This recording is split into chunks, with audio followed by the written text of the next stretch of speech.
Okay जी। तो अभी हमने लास्ट कुछ क्लासों में ये किया, हमने सीक्वेंस सीरीज के टॉपिक्स किए हैं। तो आज क्या चाहते हो, मैं आगे थ्योरी कराऊं या अभी प्रॉब्लम सॉल्व कराऊं सीक्वेंस सीरीज के जो एग्जाम्स में आए हैं, या असाइनमेंट जो है वो उसको डिस्कस करूं सीक्वेंस सीरीज के, या आगे थ्योरी करवाऊं? बताओ क्या चाहते हो।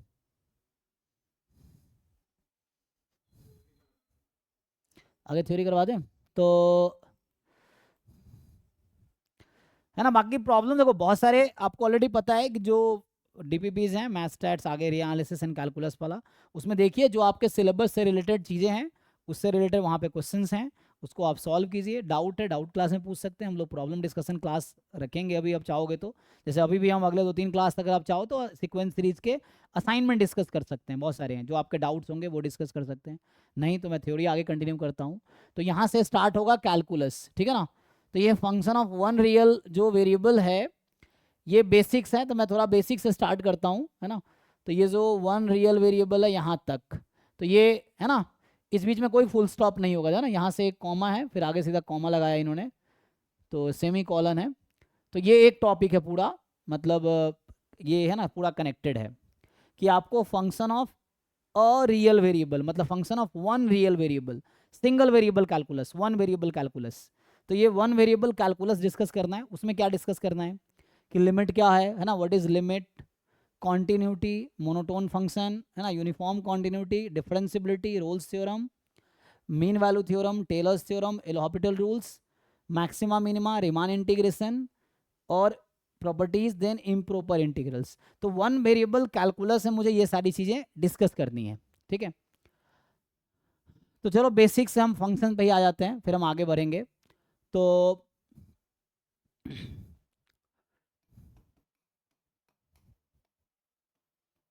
यहाँ से मैं स्टार्ट करता हूँ, है ना। वन वेरिएबल फंक्शन हम इसकी बात कर रहे हैं अभी। So we are talking about one variable function.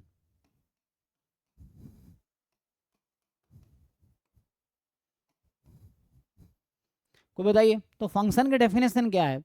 One variable तो ठीक है, अभी मैं सिर्फ फंक्शन की डेफिनेशन लिख देता हूँ, तो उसके बाद हम लोग आगे बढ़ेंगे। कोई बताइए। So how do we define a function, function की डेफिनेशन क्या है, कैसे डिफाइन करेंगे आप।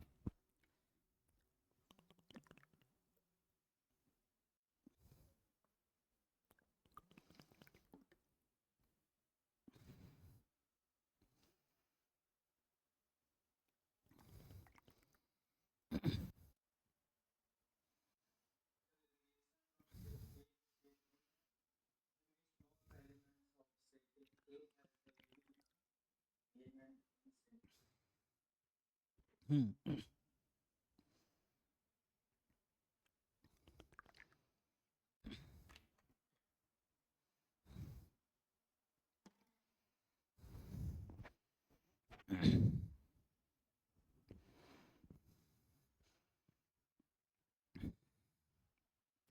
तो होगा क्या जब फंक्शन की बात होगी तो एक सेट से दूसरे सेट में बात होगी, ठीक है ना। तो फंक्शन क्या है, मैपिंग, फंक्शन का ही दूसरा नाम है मैपिंग, मैप, फंक्शन, ये एक ही वर्ड है। मतलब इंग्लिश में अलग अलग वर्ड्स हैं, मैथमेटिकली सब इक्वल ही हैं, ठीक है। कि मैपिंग का मतलब, मैप का मतलब, फंक्शन का मतलब सेम ही है, ठीक। तो है ना, फंक्शन लिखो, या आप मैथ्स में मैप लिखते हो, जो है ना, ज्योग्राफी वाला मैप नहीं है, वो नक्शा नहीं है, ये मैथमेटिक्स वाला है ना, या मैपिंग जो है। तो ये सब हमारा सेम ही है। तो डेफिनेशन क्या होगा, तो जब भी आप किसी फंक्शन की बात करते हैं तो किसी एक सेट से दूसरे सेट में बात करते हैं ना, तो इसको डिफाइन करने के लिए आपके पास टू सेट्स होता है कि किस सेट से किस सेट में बात करना है। ए टू बी, है ना। तो ए को हम डोमेन बोलते हैं, बी को कोडोमेन बोलते हैं, रेंज नहीं, रेंज अलग चीज़ है। तो जब हम ए से बी में फंक्शन अगर डिफाइन कर रहे हैं, so A is domain, B is codomain, not range. Range is a subset of codomain, और range varies according to the function, but codomain you can fix. जैसे मैं, हम लोग बोलते हैं रियल वैल्यूड फंक्शन, तो वहाँ कोडोमेन रियल नंबर फिक्स्ड है। जब बोलते हैं रियल फंक्शन, तो डोमेन रियल नंबर फिक्स है, ठीक है। या उसका कोई सबसेट हो सकता है, मतलब कॉम्प्लेक्स नंबर में नहीं जा सकते।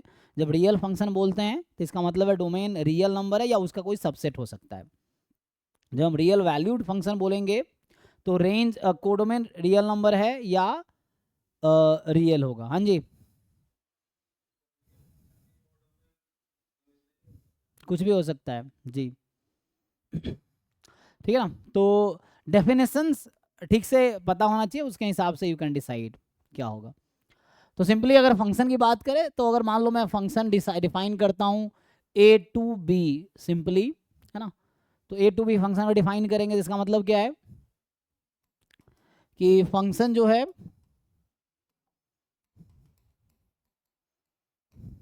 तो जनरली जो एनसीईआरटी में पहले रिलेशन पढ़ाते हैं फिर फंक्शन पढ़ाते हैं, जरूरी नहीं कि फंक्शन रिलेशन के टर्म्स में डिफाइंड हो, बट जो भी है मैं आपको बता दूं कि फंक्शन सबसेट है ए क्रॉस बी का।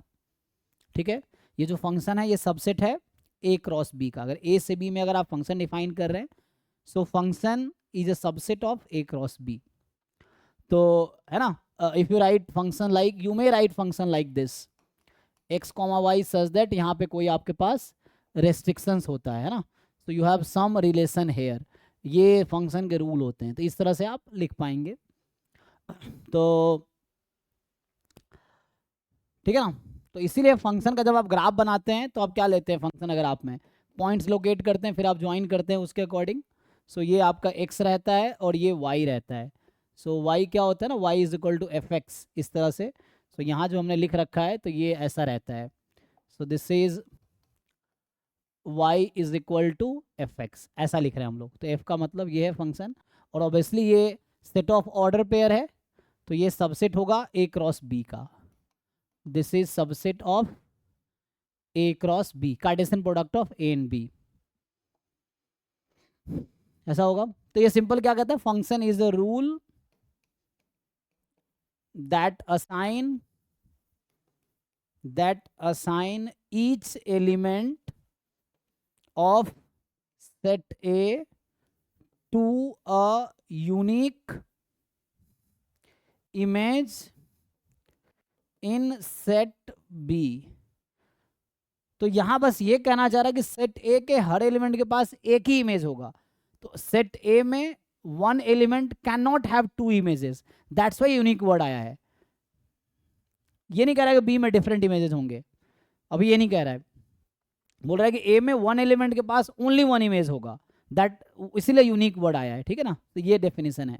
और आपको याद दिलाऊं कि जो प्रोबेबिलिटी में हम पढ़ते हैं, सबसे पहले स्टार्ट करते हैं रैंडम वेरिएबल। अगर हम स्टार्ट करते हैं तो रैंडम वेरिएबल खुद एक फंक्शन है, प्रोबेबिलिटी आप पढ़ते हैं वही एक फंक्शन है। तो रैंडम वेरिएबल फंक्शन है, उसका डोमेन क्या है, सैम्पल स्पेस, कोडोमेन क्या है, रियल नंबर। प्रोबेबिलिटी एक फंक्शन है, डोमेन क्या है, sigma algebra, sigma field. Codomain क्या है, रियल नंबर, या आपको रेस्ट्रिक्ट करना हो तो 0 to 1 कर दो। ठीक है ना, 0 to 1 रेंज भी है इनफैक्ट, तो है ना।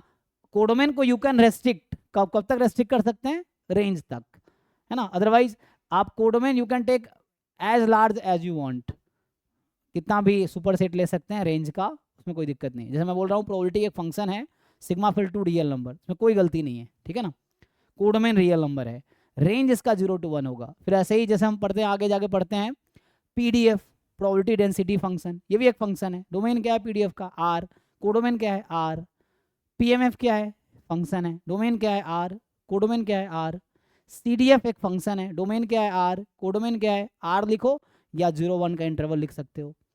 फिर और आगे आप जाते हैं, एमजीएफ आता है, मोमेंट जनरेटिंग फंक्शन, ये भी एक फंक्शन है। क्या इसका डोमेन है, एमजीएफ का। तो एमजीएफ का डोमेन फिक्स नहीं हर बार, बट ये कोई सेट है कंटेनिंग 0, ये फिक्स रहता है कि एमजीएफ का जो डोमेन होगा इज अ सेट कंटेनिंग 0, है ना। हो सकता है -ε2, या बुक में देखो ऐसा लिखा था -h2 + h, फिर h में भी एनी रियल नंबर। ठीक है, तो उस तरह से है। डोमेन कोई इंटरवल है, ओपन इंटरवल समझ लो आप, या कोई भी इंटरवल है कंटेनिंग 0, ये डोमेन होता है, क्योंकि वो वैरी करता है डिफरेंट डिस्ट्रीब्यूशंस पे। उसके बाद जो उसका रेंज है वो भी एक फंक्शन लगे ना, एमजीएफ का रेंज हो तो फंक्शन में डिपेंड करेगा, बट कोड में बोल रहा हूँ, रेंज तो डिपेंड्स ऑन द फंक्शन कि एमजीएफ किसका लिख रहे हैं। तो आर है, तो ये सब फंक्शन है, तो ये सब यहीं से रिलेटेड है। तो जितने भी चीज़ें आगे आप पढ़ रहे हैं और आगे आप बढ़ेंगे, है ना, तो सब आपका फंक्शन से जनरली आपको फंक्शंस मिलेगा। तो ये वही फंक्शन है ना कि सिंपल ए के ईच एलिमेंट को मैप करता है। जब हम प्लॉट करते हैं किसी फंक्शन को तो हम क्या करते हैं, एक्स वाई को प्लॉट कर रहे होते हैं कि जैसे x1 कॉमा y1 ऐसे कर करके प्लॉट कर रहे होते हैं फंक्शन को, तो है ना। तो ये सबसेट है सिंपल ए क्रॉस बी का। मैं जो इतना डिस्कस नहीं करूंगा, बस मैं बेसिक इंट्रोड्यूस कर रहा हूँ ताकि बाद में कोई बच्चा ये ना पूछे सर फंक्शन क्या होता है या डोमेन क्या होता है, कोडोमेन क्या होता है, रेंज, है ना। ऐसा पूरा फंक्शन पढ़ा दिया। अब इनमें बच्चों को पता ही नहीं कि डोमेन और रेंज अलग अलग, सॉरी कोडोमेन और रेंज अलग होता है। ऐसे बच्चे भी हैं जिनको पता है, बाद में पता चलता है अच्छा रेंज कोडोमेन अलग होता है, तो मुझे पता ही नहीं था।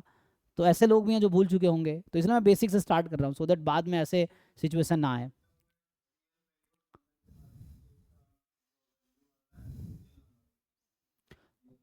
जी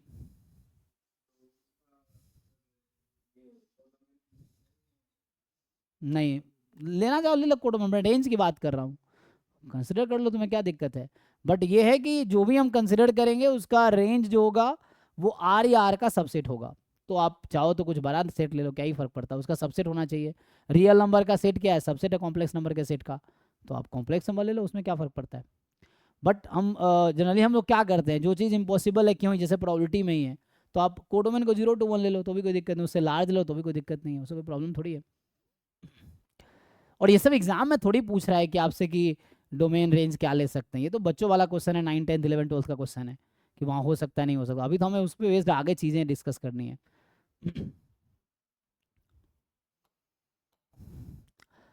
तो जैसे मुझे अगर कई बार क्या होता है, एक तो आपको पहले ही दिया होता है, जैसे मैं बोल रहा था अभी कि मैंने आपको बता दिया कि ए से बी में फंक्शन डिफाइन करने हैं, तो यहाँ मैंने फिक्स कर दिया कि जो ए है this is domain of the functions, है ना। मैंने ये फिक्स कर दिया कि डोमेन ऑफ फंक्शन एफ है, बी कोडोमेन है फंक्शन एफ का, this is codomain of function F, है ना। रेंज का क्या डेफिनेशन है, so what is the range of function, को बताइए। So what is the definition of range of a function, how do we define. ये function A से B में जैसे है, अब मुझे इसके लिए रेंज डिफाइन, डोमेन कोडोमेन तो बता दिया मैंने, है ना। तो हमने कहा कि range and codomain are different things, है ना। बट कोडोमेन हमेशा सुपरसेट होगा रेंज का, range is always a subset of codomain, ठीक है, ये है। बट डेफिनेशन क्या है, हम रेंज को डिफाइन कैसे करते हैं।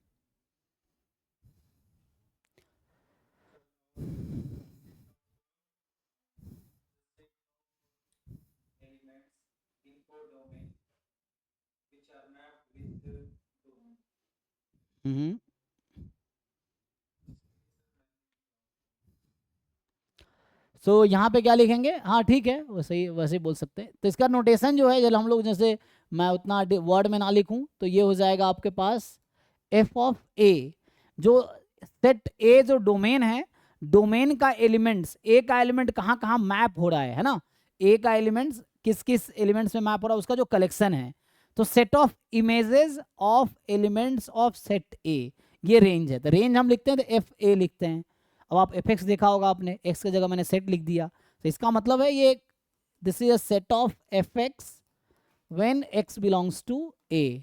तो ये आपका क्या है, रेंज ऑफ फंक्शन है, ठीक है ना। तो ये रेंज ऑफ फंक्शन है जी।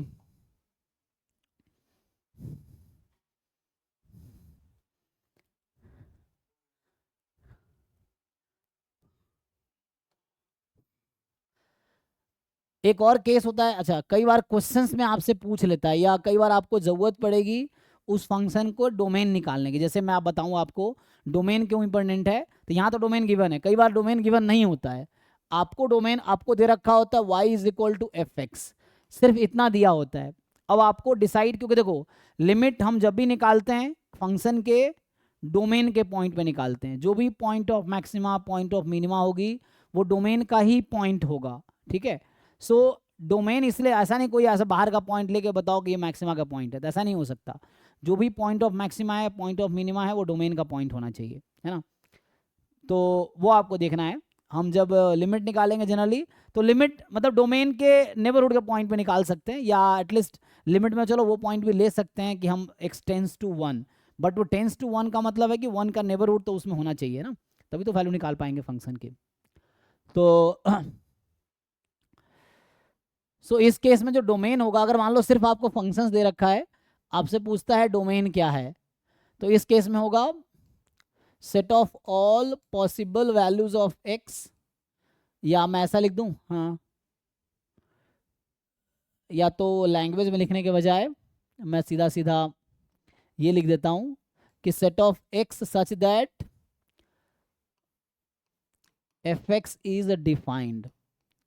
अगर मुझे ए बी नहीं दिया हुआ है क्वेश्चन में, है ना, अभी मुझे सिर्फ ये दिया होगा, एग्जाम्पल के लिए y बराबर log x है, अब मुझे डोमेन डिसाइड करना है, तो हम कैसे डिसाइड करेंगे, तो हमें ये देखना पड़ेगा x की क्या क्या वैल्यूज हैं जिसके लिए फंक्शन डिफाइंड है, तो वो डोमेन हो जाएगा। अगर मुझे नहीं मेंशन है a क्या है b क्या है, मेंशन नहीं किया हमें, तो हमें खुद से डिसाइड करना है, तो ये बेसिस होगा कि set of x for which F X is defined, जिसके लिए वो एफ एक्स डिफाइंड हो वो डोमेन हो जाएगा। रेंज क्या होगा इस केस में, तो यहाँ डोमेन का कोई कोडोमेन का कोई जिक्र नहीं होगा, कोडोमेन आपसे पूछेगा ही नहीं, है ना, सो आपको रेंज पूछेगा यहाँ पे, सो रेंज आपको फाइंड करना होगा।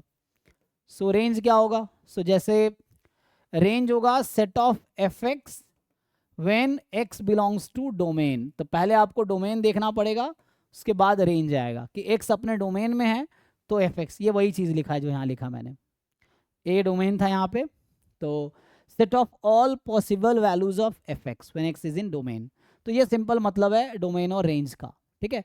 तो एक्स की वैल्यूज इनडायरेक्टली आप देख सकते हैं यहाँ से, अगर कोई एफ है तो ये जो एक्स की वैल्यूज है वो डोमेन है, और जो एफ एक्स आएगा वो रेंज है, ठीक है ना, रेंज। और ये जो मैंने सेट लिखा है बी मान लो ए, तो वो आपका वैसा है। सो एक्स यहाँ जो भी कंसिडर कर रहे हैं वो डोमेन होगा, एफ एक्स जो भी आएगा वो रेंज होगा, यहाँ तक ठीक है ना। तो फंक्शन क्या होता है, एक रूल है that assign each element of set A to a unique image in set B, ठीक है ना। So one element of A will have only one image in B, it can not have more than one images, otherwise function ही नहीं होगा। ऐसा हो सकता है कि ए में दो डिफरेंट एलिमेंट का इमेज कॉमन हो, वो कोई प्रॉब्लम नहीं है, ठीक है। सो आगे थोड़ा बढ़ते हैं, फिर इसी में आपको जरूरत पड़ेगी कई बार डिसाइड करने की कि फंक्शन जो है, जैसे मोनोटोनिक फंक्शन की बात किया हुआ है ना, तो मोनोटोनिक फंक्शन से पहले आपको डिस्कस करना पड़ता है वन फंक्शन। तो ये मैं एक बार डिस्कस कर लेता हूँ, ये लोअर क्लास की चीज़ें हैं, फिर मैं आगे बढ़ूंगा, क्योंकि आगे हम लोग बोलेंगे कि जो बाइजेक्टिव फंक्शन, इन्वर्टिबल फंक्शन, इस तरह का वर्ड यूज़ करेंगे। तो मैं बेसिक इंट्रोड्यूस कर लेता हूँ, जिन लोगों को इसको डिटेल में पढ़ना है आप क्लास 11-12 का बुक उठाइए, 11-12 इंटरमीडिएट लेवल का जो बुक है, IIT JEE वाले बुक उठा सकते हैं। You just go through theories once, आपको पूरा समझ आ जाएगा फंक्शन क्या है, ये सब क्या है, डिफरेंट टाइप की चीज़ें, और उसके बाद आप उस पर बेस कुछ प्रॉब्लम प्रैक्टिस कर सकते हैं। तो वन वेरिएबल कैलकुलस का ऑलमोस्ट टॉपिक वही है, JEE वाला ही है, ठीक है, थोड़े से एक्स्ट्रा है। तो ये वन फंक्शन क्या होता है डेफिनेशन, और ऑन टू फंक्शन क्या होगा डेफिनेशन। तो वन टू तब डिस्कस करेंगे हम जब हमें दे रखा होगा यहाँ पे f कहाँ से कहाँ तक। तो अभी मान लो f a से b में एक फंक्शन है, कोई बताइए how do you define one function, onto function. बाकी लोग ट्राई करो, आता तो होगा ही सबको।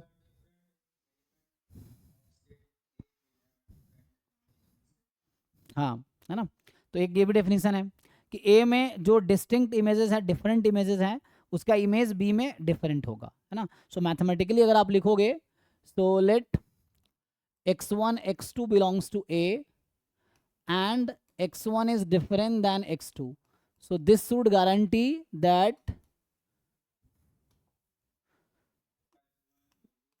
fx1 must be distinct than fx2 for all, and this should hold for all x1 x2 belongs to a, ये डेफिनेशन है। अच्छा अगर मैं इसी का कंट्रापोजिटिव स्टेटमेंट लिखूं, देखिए मैं बोल रहा हूं this implies this, so what is the contrapositive statement of this one, ठीक है ना। तो आप लोग ये जानते, ज़्यादातर क्वेश्चन जो 11-12 में हम लोग सॉल्व करते थे दूसरे वाले तरीके से सॉल्व करते हैं। सो बोल रहा है कि दिस विल इम्प्लाई दिस, तो contrapositive, if this does not hold then this will not hold, means so that is, दूसरे तरीके से आप लिख सकते हैं कि अगर आप fx1 इक्वल है fx2 के, then x1 must be equal to x2 for all this. So इसी का कंट्रापोजिटिव जैसे इसी तरीके से हम प्रूव करते हैं। जब हमें प्रूव करना होता है कि कोई फंक्शन 1 1 है तो हम उसके लिए क्या करते हैं, हम उसके लिए यही करते हैं, fx1 fx2 इक्वल कर देते हैं, दिखा देते हैं x1 x2 इक्वल आएगा फॉर ऑल, है ना। तो ये होगा for all x1 x2 belongs to A, ये करते हैं। अगर मुझे गलत प्रूव करना होता है तो हम क्या करते हैं, दो डिफरेंट इमेज चूज कर लेते हैं और बोलते हैं कि देखो दोनों का इमेज इक्वल आ गया, तो इसके अगेंस्ट चला गया, तो इसका मतलब फंक्शन 1 1 नहीं है। अगर दो डिफरेंट एलिमेंट ए में मिल गया जिसका इमेज सेम हो गया तो मतलब यहाँ तो डिफरेंट आना चाहिए था, ऐसा नहीं हुआ, तो इसलिए 1 1 नहीं है। तो ओके, ऑन टू फंक्शन का क्या डेफिनेशन है, हम कब बोलेंगे फंक्शन ऑन टू है, एफ ए से भी में दिया हुआ है मुझे डेफिनेशन।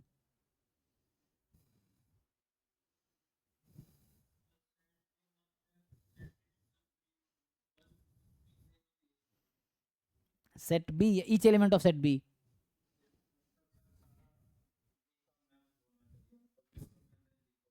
हाँ। तो बी में कोई भी एलिमेंट ऐसा अनमैप्ड नहीं रहने चाहिए, है ना।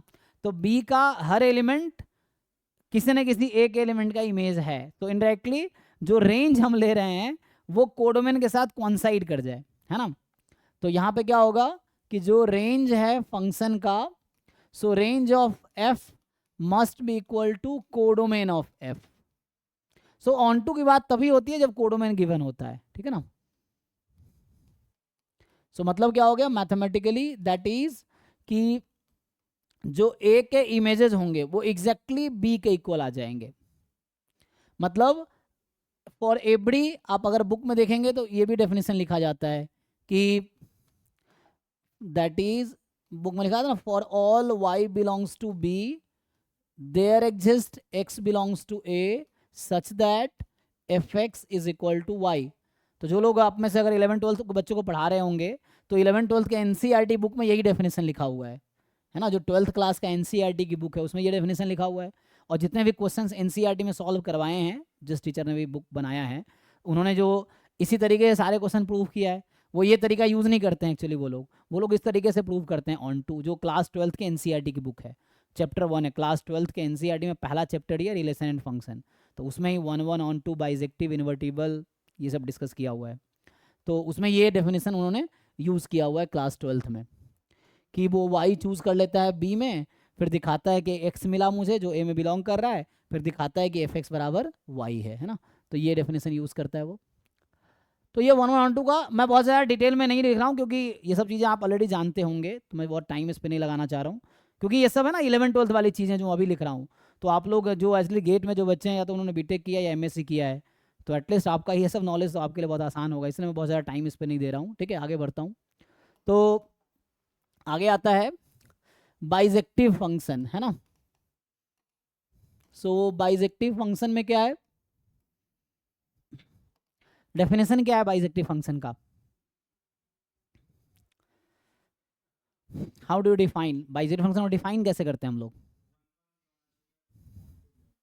हाँ, सिंपल डेफिनेशन है। तो बाइजेक्टिव मतलब, बाइजेक्टिव का मतलब है 1 1 ऑन टू दोनों होगा, इस तरह से डिफाइन कर देते हैं। ठीक है, तो यहाँ पे है कि एफ ए से बी में बाइजेक्टिव है if and only F is both 1 1 and onto function. ठीक है, ओके। तो अभी कुछ दिन पहले मैंने थ्योरम लिखाए थे, ठीक है ना, कि एफ ए से बी में बाइजेक्टिव है, जब हम लोग काउंटेबल अनकाउंटेबल डिस्कस कर रहे थे तब लिखाया था। Then cardinality of A is equal to cardinality of B. अगर ए से बी में बाइजेक्टिव फंक्शन एग्जिस्ट करता है तो ए की कार्डिनलिटी और बी कार्डिनलिटी हमेशा इक्वल होगी। कन्वर्स जरूरी नहीं है, ट्रू है ना, कन्वर्स में नॉट बी ट्रू, कि दो सेट में अगर इक्वल नंबर ऑफ एलिमेंट है जरूरी नहीं कि बाइजेक्टिव बनाएगा ही, है ना। तो हाँ, बट एक फंक्शन ऐसा मिल जाएगा जो बाइजेक्टिव बना सकता है ना। फिर हमने एक थ्योरम अभी कुछ दिन पहले मुझे याद आया, मैं कैंटस थ्योरम लिखा था, अभी कैंटस थ्योरम लिखा था ये भी इससे ही रिलेटेड था, कैंटर्स थ्योरम। कुछ दिन पहले लिखा था जब हम लोग ये वाला पार्ट कर रहे थे, काउंटेबल, फाइनाइट, काउंटेबल, अनकाउंटेबल। किसी को याद है क्या था स्टेटमेंट इसका, कैंटर्स थ्योरम का क्या कहता है ये? कैंटर्स, कार्डिनलिटी सेम होगा तो बाइजेक्टिव होगा।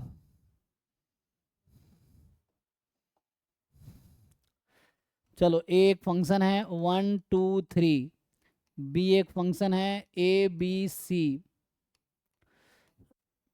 थोड़ा सा दिमाग यूज करो, ए बी सी और 1 का उल्टा कर दूं, चलो इसमें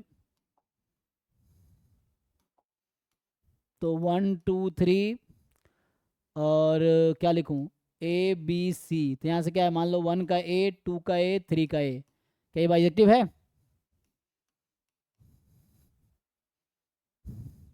पहली चीज, अब इसमें है ना, ध्यान से सुनो, हम थ्योरम पता है आप कब बनाते हैं, जब वो हमेशा ट्रू हो।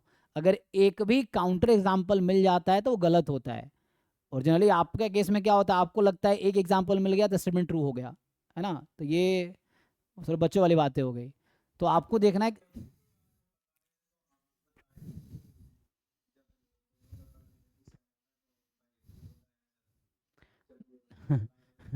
आपको समझना है, आपको एक्चुअली डिफरेंस नहीं पता है। आपको फॉर ऑल में और देयर एग्जिस्ट में डिफरेंस पता है? एक वर्ड आता है फॉर ऑल, एक वर्ड आता है देयर एग्जिस्ट, इन दोनों में डिफरेंस पता है? तो मैंने क्या बताए थे? क्या मैंने ये कहा था कि ए और बी में कार्डिनलिटी इक्वल है, तो ए से बी में कोई भी फंक्शन लेंगे तो वो बाइजेक्टिव ही होगा, ऐसा कहा था मैंने? ऐसे क्लास तो रिकॉर्डेड है, तो वैसे मैं झूठ भी नहीं बोल सकता, या आप भी झूठ नहीं बोल सकते हैं, क्लास रिकॉर्डेड है ना, तो प्रूफ तो है ही हमारे पास। बताइए, क्या मैंने ऐसा कहा था कि अगर ए बी की कार्डिनलिटी इक्वल है तो ए से बी में you make any function that must be bijective, ऐसा मैंने कहा था? या आपने समझने में गलती किया है, या आपको याद नहीं है? आधा अधूरा नॉलेज खतरनाक होता है ना, ये चेक कीजिए, ठीक है। तो ये नहीं कि ए बी कार्डिनलिटी इक्वल है तो ए से बी में कोई फंक्शन बनाएंगे। अभी हमने ये भी पढ़ा था वहाँ पे कि मान लो यहाँ पे है, मैं टोटल कितने फंक्शन बना सकता हूँ बताओ? Number of functions from A to B. A में 3 एलिमेंट है, बी में 3 एलिमेंट है, तो ए से बी में टोटल में कितने फंक्शन बना सकता हूँ? 3 कितने हो गए टोटल? 27। क्या ये 27 के 27 फंक्शन बाइजेक्टिव होंगे? फिर तो आप कैसे कह रहे हैं कि कार्डिनलिटी इक्वल है तो बाइजेक्टिव ही होगा?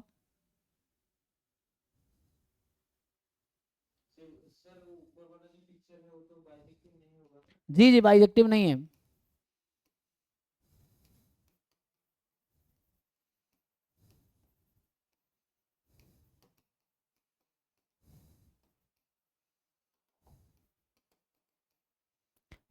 ए से बी में टोटल 27 फंक्शन बनाए जा सकते हैं, उस 27 में से सिर्फ 6 फंक्शंस होंगे जो बाइजेक्टिव होंगे।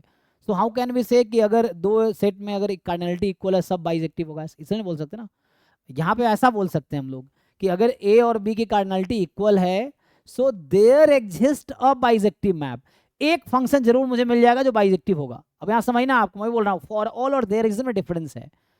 तो हम ये नहीं कह सकते कि ए बी की कार्डिनलिटी इक्वल है तो ए से बी में मैं कोई भी फंक्शन बनाऊंगा तो बाइजेक्टिव ही होगा, ऐसा नहीं बोल सकता। बट ये बोल सकते हैं कि देयर एग्जिस्ट अ फंक्शन जो बाइजेक्टिव होगा, मतलब एक फंक्शन की गारंटी दे सकते हैं। हम ये नहीं कहते कोई भी फंक्शन बनाएंगे तो ऐसा होगा। तो हाँ, हाँ, तो आपको ये यहाँ पे आप ऐसा बोल सकते हैं, तो वही आपको समझना होगा क्योंकि एग्जाम में यही फंसाएगा।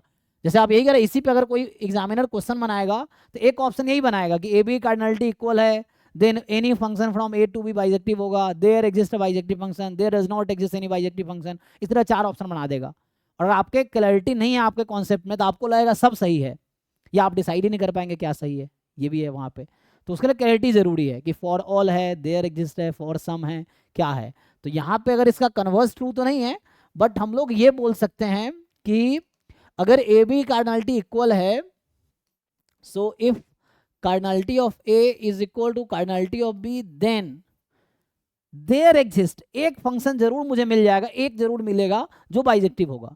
आई can not say any all function will bijective. यहाँ ये है कि देयर एग्जिस्ट, ये है there exist a bijective function f from a to b, है ना, विच इज या सिंपल।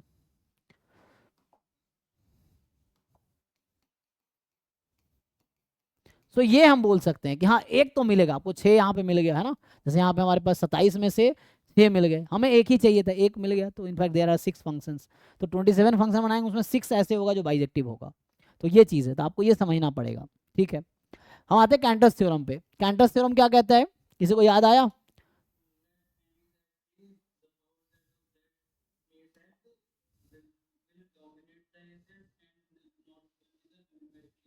यस, तो ये थ्योरम कहता है कि ऐसा कोई भी सेट नहीं है जिसमें p से पावर से, मान लो a set, so there does not exist any set s for which there exist a bijective function from s to power set of s। मतलब s से पावर सेट में, किसी सेट से उसके पावर सेट में कभी भी बाइजेक्टिव फंक्शन नहीं मिल सकता, ऐसा कोई सेट है ही नहीं। तो इनडायरेक्टली वही जो आप कह रहे हैं कि पावर सेट में हमेशा ज्यादा एलिमेंट होगा देन द सेट। एस में जितने एलिमेंट है उसके पावर सेट में हमेशा एटलीस्ट 1 एलिमेंट ज्यादा होगा। कभी किसी सेट और पावर सेट की कार्डिनलिटी इक्वल नहीं हो सकती। तो ये थ्योरम ऐसे कहता है एक तरीके से कि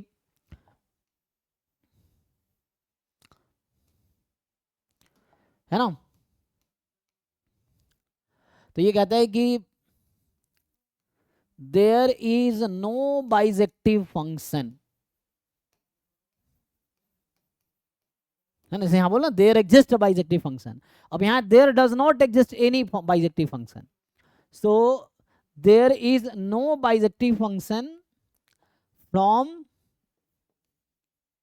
अ सेट टू, या फ्रॉम सेट एस बोल दो, S to power set of S. क्योंकि अगर ऐसा होता, मान लो अगर ऐसा हो जाता, अगर एक भी फंक्शन ऐसा मुझे मिल गया ए से पावर सेट में जो बाइजेक्टिव है, तो इस थ्योरम के हिसाब से उस सेट की और उसके पावर सेट की कार्डिनलिटी इक्वल हो जाएगी। तो ऐसा कभी नहीं होगा, ये कहना चाह रहा है कि ऐसा कोई सेट है ही नहीं जिसका कैंटर ने इन्होंने थ्योरम दिया कि ऐसा कोई सेट है ही नहीं कि जिसका एस से पावर सेट में बाइजेक्टिव फंक्शन बन जाए, है ना। तो यहाँ पे इसीलिए जो भी काउंटेबल सेट होता है, इनफैक्ट काउंटेबली इन्फिनाइट की मैं बात कर रहा हूँ, इसीलिए जो भी काउंटेबली इन्फिनाइट सेट है उसका पावर सेट हमेशा अनकाउंटेबल हो जाता है। क्यों? क्योंकि अगर पावर सेट काउंटेबल हुआ तो एक बाइजेक्टिव मैप मिल जाएगी, थ्योरम था। तो इसीलिए जो power set of natural number, power set of integer, power set of rational number, they are और अनकाउंटेबल, ठीक है ना। अच्छा, आर से और पावर सेट ऑफ आर में भी कोई बाइजेक्टिव फंक्शन नहीं मिलेगा, जबकि यहाँ पे आर भी अनकाउंटेबल है और पावर सेट ऑफ आर भी अनकाउंटेबल, बस दोनों की कार्डिनलिटी इक्वल नहीं है। अनकाउंटेबल में फिर डिफरेंट कैटेगरी आ गई, तो वो उसका पावर सेट में, तो है ना, जैसे हम ये भी लिखा था कि दो काउंटेबल सेट है तो हमेशा उसके बीच एटलीस्ट 1 बाइजेक्टिव फंक्शन एग्जिस्ट करेगी। कोई दो अनकाउंटेबल सेट है तो जरूरी नहीं है बाइजेक्टिव फंक्शन एग्जिस्ट करेगी, है ना, आर और पावर सेट ऑफ आर इस तरह से है। तो वो हमने तब डिस्कस किया था, तब देख सकते हैं। मैं आगे बढ़ता हूँ। तो ये तो बस अभी हाँ, मान लो, हाँ मान लो बाइजेक्टिव है तो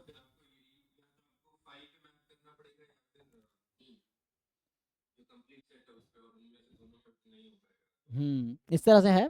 हाँ, तो वैसा कुछ प्रूफ आप बुक में देख सकते हैं, मिल जाएगा। तो हम लोग थोड़ा आगे बढ़ते हैं। तो अभी तो ये था बाइजेक्टिव फंक्शन। अब आते हैं इन्वर्टिबल फंक्शन पे, क्योंकि ये जो टर्म्स अभी मैं लिख रहा हूँ, function, domain, range, codomain, one one, onto, bijective, ये सब फ्रिक्वेंटली जो क्वेश्चंस आपके एग्जाम में आएंगे वहां यूज होगा, या मैं कोई और चीज डिफाइन कर रहा हूँ उसमें ये वर्ड आ जाएगा। तो एटलीस्ट इस वर्ड का डेफिनेशन आपको क्लियर होना चाहिए, इसलिए मैं लिखा रहा हूँ, है ना ये। सो जैसे आता है invertible function. So invertible function का डेफिनेशन क्या है? How do we define invertible function? इसका डेफिनेशन क्या है? कोई फंक्शन इन्वर्टिबल कब होगा? हाँ, तो ऐसे तो ये थ्योरम है, लेकिन अगर आप डेफिनेशंस देखेंगे किसी बुक में तो आपको ये डेफिनेशन नहीं लिखा होगा, आप चेक कीजिए कहीं भी ये डेफिनेशन नहीं होगा कि function is bijective then it is invertible, ये डेफिनेशन नहीं होगा, मैं ये कह रहा हूँ, थ्योरम होगा ये डेफिनेशन नहीं होगा, डेफिनेशन कुछ और है ना। तो ये बिल्कुल वैसे ही हो गया जैसे कोई बोले कि मैट्रिक्स इन्वर्टिबल कब है, तो हम बोलेंगे डिटर्मिनेंट नॉन जीरो है, तो ये डेफिनेशन नहीं है एक्चुअली, डिटर्मिनेंट नॉन जीरो है तो ये डेफिनेशन नहीं है उसका, ये थ्योरम है कि डिटर्मिनेंट नॉन जीरो है तो इन्वर्टिबल होगा, वो थ्योरम है, डेफिनेशन कुछ और होता है मैट्रिक्स इन्वर्टिबिलिटी का। सेम उसी तरीके से फंक्शन के इन्वर्टिबल होने के लिए डेफिनेशन अलग है।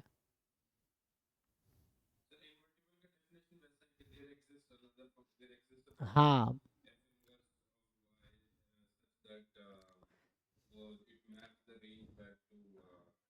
हाँ, कॉम्पोजिशन उसका सेम नंबर पे मैप करे, तो इसके लिए कॉम्पोजिशन बताना पड़ेगा मुझे, है ना। तो उसके लिए एक वर्ड आता है composition of function. So composition of function, क्योंकि कॉम्पोजिशन के टर्म्स में इन्वर्टिबल फंक्शन का डेफिनेशन है। सो कॉम्पोजिशन ऑफ फंक्शन, तो ये आपको याद होगा क्या होता है, F O G of X and G O F of X, इसको बोलते हैं कॉम्पोजिशन। जैसे एडिशन होता है, सब्ट्रैक्शन होता है, मल्टीप्लिकेशन, डिवीजन, स्केलर मल्टीप्लिकेशन, वैसे ही कॉम्पोजिशन है, तो एक बाइनरी ऑपरेशन है। तो यहाँ पे F of G of X है ना, ये था G of F of X. Generally क्या होता है, एक्स ए से बी में है, और मान लो जैसे जी बी से ए में है, अभी मैं पर्टिकुलर केस लेके चल रहा हूँ, तो उस केस में जो एफ ओ जी होगा वो कहाँ से कहाँ तक होगा, और जी ओ एफ होगा वो कहाँ से कहाँ होगा, अभी मैं इस केस में डिफाइन कर देता हूँ। तो देखिए एफ ओ जी जब कौन से एफ ओ जी कहाँ से कहाँ तक होगा, नहीं, देखिए तो यहाँ से क्या होगा कि जैसे मैं अगर यहाँ पे एफ ले रहा हूँ अभी के लिए ए से बी, और जी ले रहा हूँ बी से ए, तो दो बार लिखने की जरूरत नहीं है ना, तो ये बी से ए, तो ये जो फंक्शन बनता है इसका नाम क्या होता है, नहीं नहीं जी ओ एफ या एफ ओ जी, अभी ये जो मैं लिख रहा हूँ उसको क्या लिखूंगा, एफ ओ जी लिखेंगे या जी ओ एफ लिखेंगे, बताइए बाकी लोग, जी ओ एफ, तो इसका डेफिनेशन है जी ओ एफ, ऐसा क्यों, तो ये होगा जी ओ एफ, उसकी वजह ये है, आप समझिए, मान लीजिए एक्स यहाँ पे है, तो एक्स का इमेज बनेगा एफ एक्स, सो एक्स का इमेज एफ में एफ एक्स बना, एफ एक्स का इमेज जी में क्या बनेगा, जी ऑफ एफ ऑफ एक्स, और इसका डेफिनेशन क्या है, यही है ना, देखिए आप ध्यान से, तो एक्स कहाँ मैप कर रहा है, जी ओ एफ पे, तो ये जी ओ एफ है, तो ये फंक्शन क्या बनेगा, जी ओ एफ बनेगा, ठीक है ना। सो जो जी ओ एफ है वो ए से ए में है, क्योंकि एफ ए से स्टार्ट हुआ था। सिमिलरली आप दूसरे का डायग्राम बनाएंगे, तो यहाँ से जैसे मैं अगर लिख दूं आपके लिए कि ये है, अब पहले मैं जी लिख देता हूँ, तो जी हो रहा है बी से ए में, फिर एफ हो रहा है ए से बी में, अब मान लो यहाँ वाई है एग्जाम्पल के लिए, तो वाई जाएगा जी वाई में, या एक्स लिखना है एक्स लिख लो, कोई दिक्कत नहीं है ना, तो आप अगर एक्स के टर्म में लिखना चाहो तो लेट से एक्स यहाँ है, तो एक्स का इमेज जी में बनेगा जी एक्स, जी एक्स का इमेज एफ में बनेगा F of G of X, यही, तो ये एफ ओ जी हो गया, है ना, और ये था जी ओ एफ ऑफ एक्स, तो ये एफ ओ जी हो गया। तो जो एफ ओ जी है वो बी से बी में होगा, तो ये जो एफ ओ जी है ये आपका बी से बी में है, जी ओ एफ ए से ए में, इस वाले केस में, हालांकि और भी एक्सटेंड कर सकते हैं तो और भी केस में डिफाइन हो सकता है, अभी समझाने के लिए मैंने इतना लिखा है। तो ये है कॉम्पोजिशन, ठीक है ना, तो इसका मतलब है कॉम्पोजिशन ऑफ फंक्शन।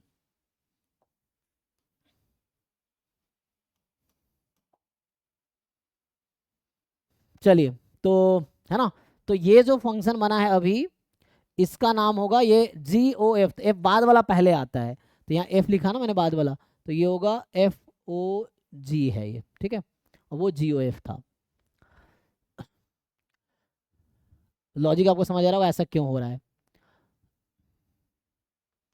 तो यहाँ पे आते हैं वापस, अच्छा यहाँ पे था इन्वर्टिबल फंक्शन, तो मैं आगे डिफाइन करता हूँ क्योंकि इसको यूज़ कर रहे हैं ना, तो आइए अब डिफाइन करते हैं इन्वर्टिबल फंक्शन। तो जो इन्वर्टिबल फंक्शन की डेफिनेशन है,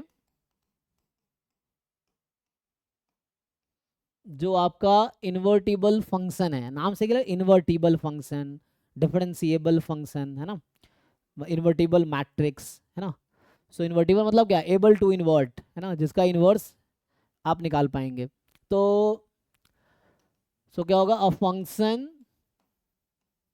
f from a to b is invertible if and only if there exists a function g from b to a, ठीक है ना। सो f a से b में है, तो एक फंक्शन मुझे ऐसा जरूर मिलेगा g जो कि b से a होगा, सच दैट, इस तरह से कि F O G of X के इक्वल हो जाए and G O F of X के इक्वल हो जाए।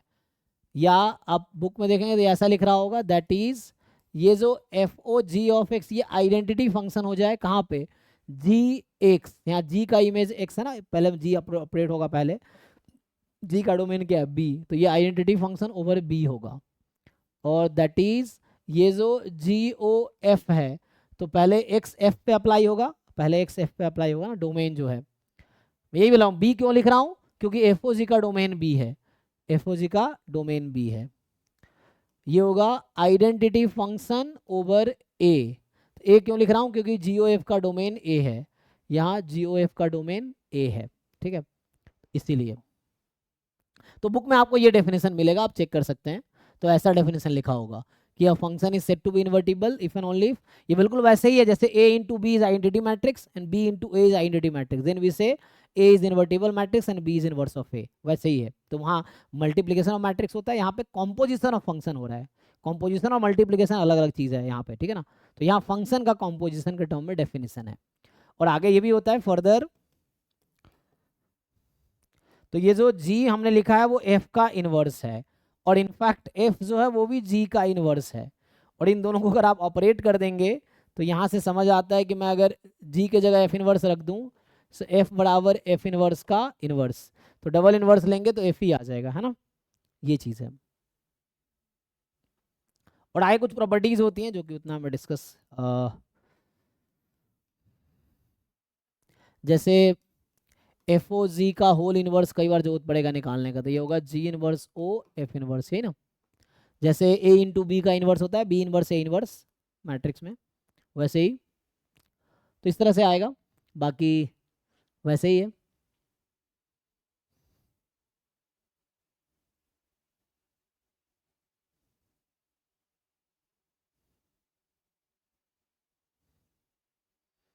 तो ये डेफिनेशन हो गया इन्वर्टिबल फंक्शन का। बाकी जो आप थ्योरम जानते हैं, तो थ्योरम ये कहता है कि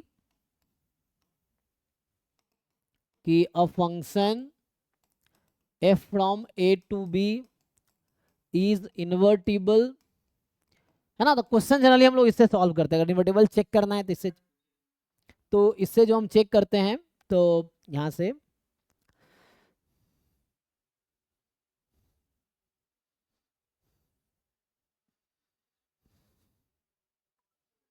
ठीक है ना। तो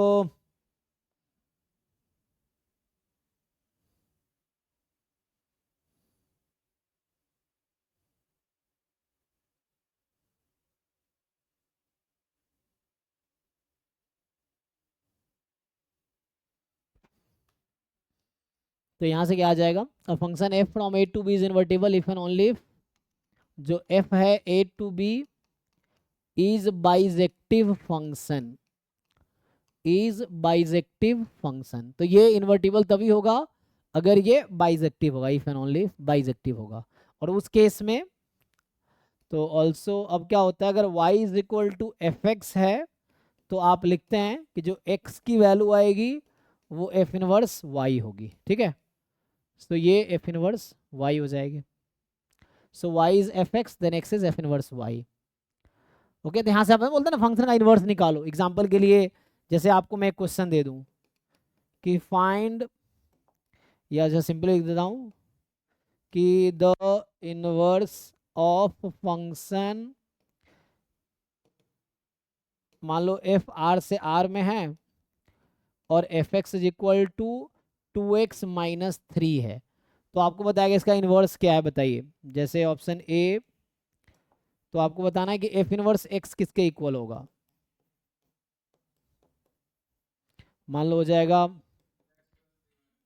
x+3/2, या ऐसा हो सकता है 2-2x - 3/2, या कुछ भी ऐसा बना सकते हैं ना, x - 3/2 या dx - 2/3। तो इस तरह से इन्वर्स निकालना, तो ये तरीका है ना सिंपली। तो यहाँ एफ इनवर्स एक्स पूछ रहा हूँ, तो ये यूज़ करके आप इन्वर्स निकाल सकते हैं फंक्शन का। तो बेसिक है ना, कि मुझे एक फंक्शन दे रखा है 2x - 3, बोल रहा है इन्वर्स निकालो, तो कुछ खास नहीं है। जैसे तो एफ एक्स को वाई रख दीजिए, 2x - 3, तो यहाँ से एक्स की वैल्यू निकाल लो। सो y+3/2, लीनियर फंक्शन हमेशा बाइजेक्टिव होगा, तो बाइजेक्टिव आप चेक भी कर सकते हैं। तो ये लीनियर फंक्शन है, ये हमेशा बाइजेक्टिव होता है R/R में। तो ये आ गया। और मैंने कहा था अगर y को आपने एफ एक्स रख दिया ना, एफ एक्स को y रख दिया, तो जो x की वैल्यू आती है वो एफ इनवर्स y आती है। तो ये जो x निकल के आई है ये एफ इनवर्स y आई है। ये हो गया। अब आपको एफ इनवर्स x चाहिए तो y हटा के x रख दो, ठीक है ना। देखिए तो इस तरीके से आ जाएगा। तो एफ इनवर्स एक्स निकालना हो तो ये आ गया। बाकी आप बाइजेक्टिव चेक कर सकते हैं, बाइजेक्टिव होगा ही। और एफ अगर बाइजेक्टिव है तो एफ इनवर्स भी बाइजेक्टिव होगा। इनफैक्ट यहाँ जो लिखा ना मैंने कि एफ बाइजेक्टिव है, फर्दर आगे ये भी लिख सकते हैं। तो अगर एफ इन्वर्टिबल है तो एफ इनवर्स भी इन्वर्टिबल होगा, है ना। मतलब ये कहना चाह रहा हूँ कि so if F from A to B is bisective function, then f inverse from b to a is also bisective। ये हो जाएगा, ठीक है ना। तो f अगर बाइजेक्टिव है तो f इनवर्स उसका इनवर्स भी बाइजेक्टिव ही होगा।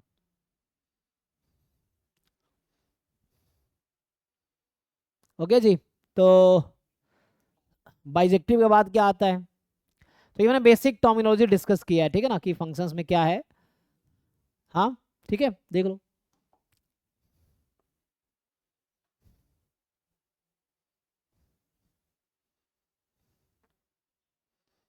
अगर फंक्शन बाइजेक्टिव है तो उसका इनवर्स भी बाइजेक्टिव होगा।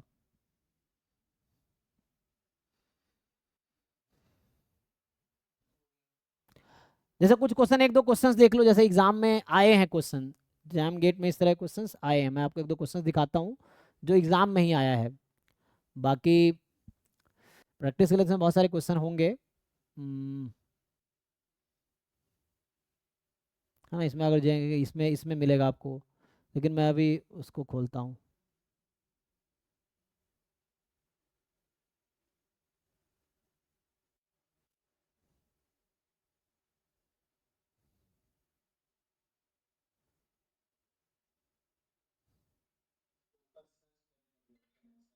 हाँ आ जाएगा उसमें, रुकिए।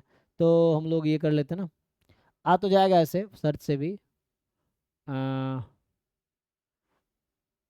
किस में जाते थे हम लोग, फुल सिलेबस वाले में ना, PYQ असाइनमेंट, PYQ में ना। जैसे सर्च भी कर सकते हैं। तो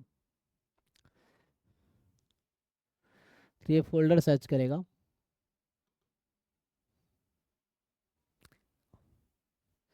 तो नेट का भी इंक्लूड कर सकते हैं ना। नेट में भी ऐसे क्वेश्चन 1 1 1 2 पे आते हैं, तो वहाँ भी एक दो क्वेश्चन देख लो, उससे आपको आइडिया मिल जाएगा आपको कितनी समझ है टॉपिक की। क्योंकि हालांकि बेसिक टॉपिक है, लेकिन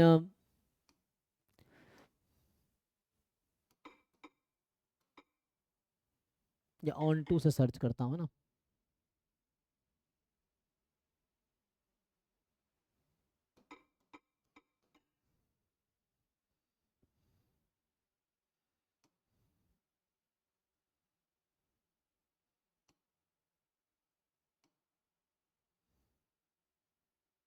जैसे बेसिक क्वेश्चन है ये कैलकुलस का, लेकिन यहाँ पे चलो आप देख लो एक बारी, वरना कुछ हो सकता है ऐसी चीज़ें भी यूज़ करना पड़ेगा जो हमने अभी डिस्कस नहीं किया आज क्लास में, बट ठीक है एक बार ट्राई करके देख लो आप। तो इस तरह के क्वेश्चंस हैं, ये मिल जाएंगे आपको एग्जाम में।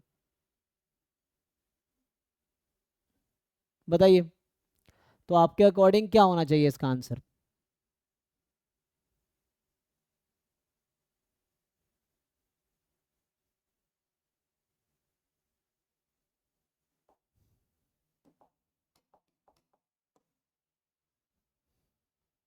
क्लियर है क्वेश्चन? बाकी आप अपना जो भी नॉलेज है वो यूज़ कर, आगे के भी यूज़ कर सकते हो जो मैं नहीं डिस्कस किया है ना। ओके, तो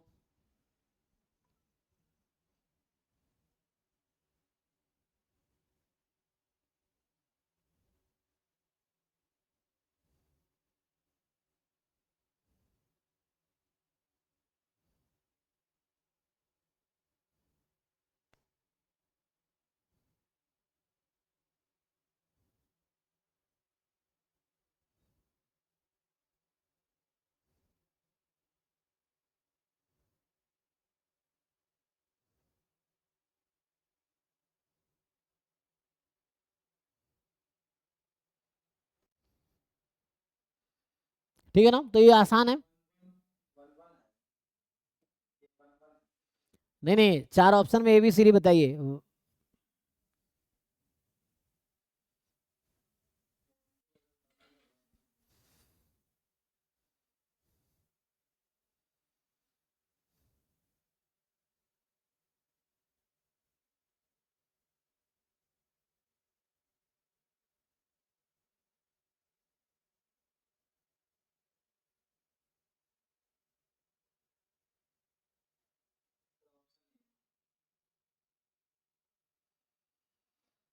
ठीक है ना, तो इसमें सिंपल है।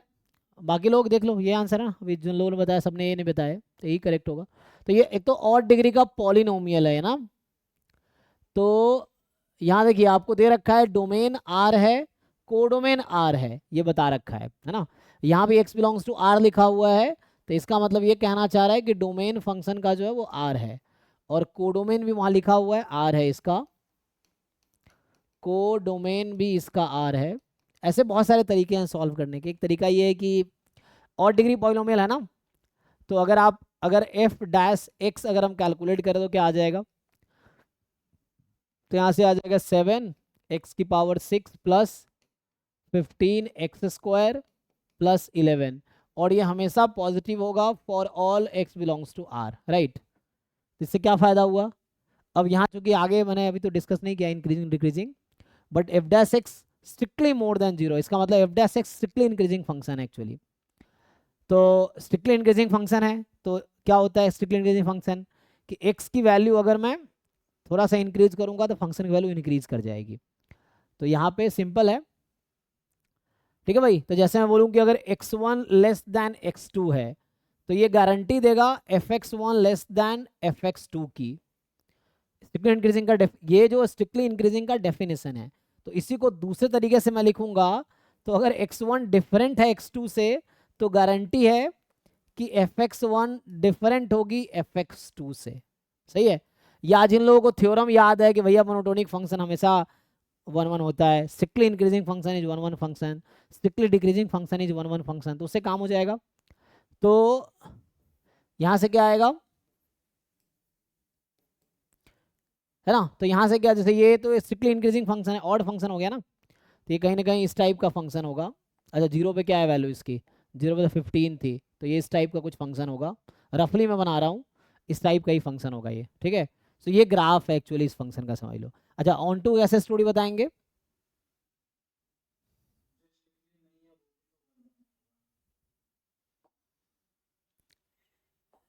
अभी हम ये क्वेश्चन सॉल्व करें, दूसरा कर रहे हैं।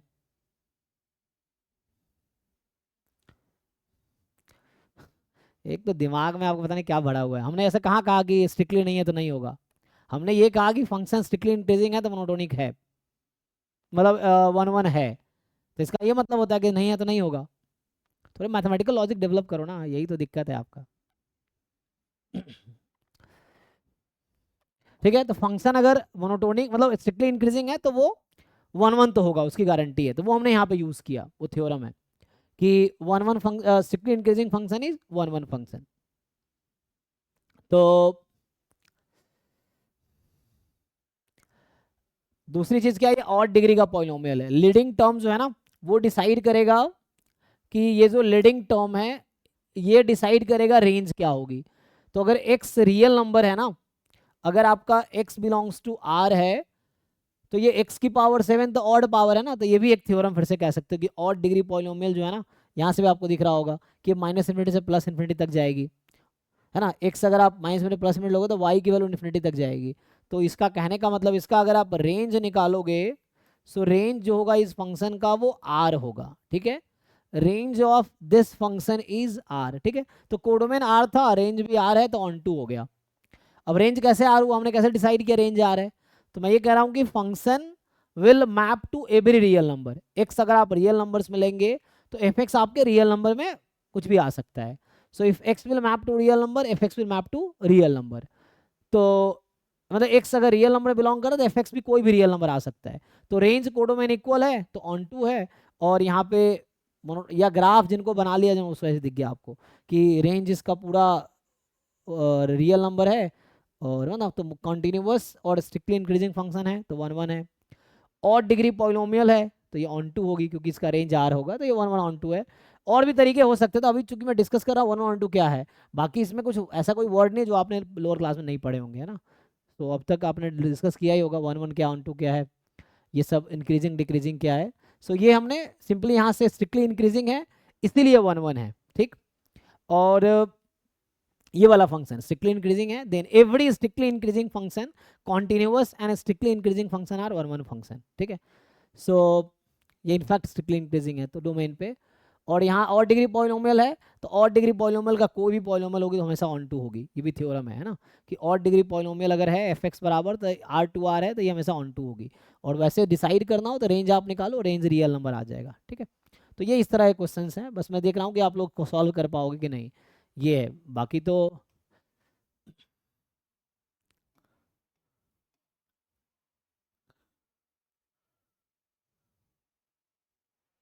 जैसे ये भी क्वेश्चन ये है, जरा देखिए ट्राई करके। तो ये क्या पूछ रहा है आपसे कि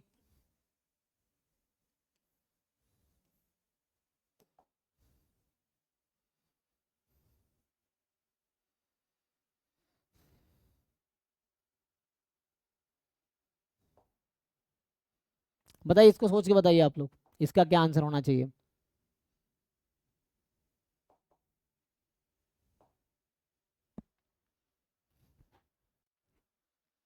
आसान है भी।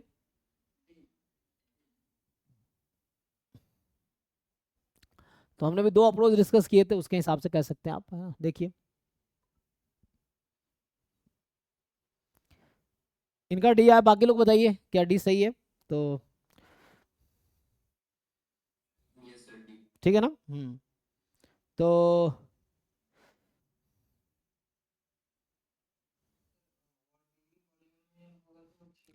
हाँ, ऑलवेज ऑन टू होगा। और डिग्री का कोई भी पॉलिनोमियल है, आर टू आर फंक्शन है, और एफ एक्स अगर और डिग्री पॉलिनोमियल है it will always be onto. Strictly increasing function है आर पे, it will always be one one, ठीक है ना। अब देखो ऐसा थ्योरम ऐसा नहीं होता कि P implies Q then not Q implies, तो लॉजिक समझना है क्या है। हम बोल रहे हैं कि अगर वैसा है, जैसे हमने अभी सीक्वेंस रिसेंटली सीरीज पढ़ा था, हमने कहा था कि सीरीज ए एन कन्वर्जेंट है तो सीक्वेंस ए एन की लिमिट जीरो होगी। तो इसका ये मतलब मैं थोड़ी कह रहा हूँ कि सीरीज ए एन कन्वर्जेंट नहीं होगी तो ए एन की लिमिट जीरो नहीं होगी, ऐसा नहीं कह रहा हूँ मैं। तो आपको समझना लॉजिक क्या है मैथमेटिकली। सो वैसे यहाँ पे है कि अगर फंक्शन है ना सीरीज ए एन अगर कन्वर्जेंट नहीं है तब भी हो सकता है एन की लिमिट जीरो। तो हम ये नहीं कह रहे कि सीक्वेंस ए एन डाइवर्जेंट है तो एन की लिमिट जीरो नहीं आएगी। Sequence series A N convergent है तो ए एन की लिमिट जीरो आएगी। तो अपनी मर्जी से कुछ भी नहीं बनाना, आपको मैथमेटिक्स में एक रूल है, लॉजिक्स है ना। मतलब मैथमेटिक्स एक लैंग्वेज है तो इसका अपना एक रूल रेगुलेशन है, जैसे इंग्लिश लैंग्वेज का है, हिंदी लैंग्वेज का है, हर लैंग्वेज का अपना है ना रूल रेगुलेशन है कि कब क्या करना है। वैसे मैथमेटिक्स भी एक लैंग्वेज, इनका अपना रूल रेगुलेशन है, तो वो आपको समझना पड़ेगा, तब जाके आप ठीक से फिट करो, अपने हिसाब से कुछ भी रूल नहीं बना देने हैं। तो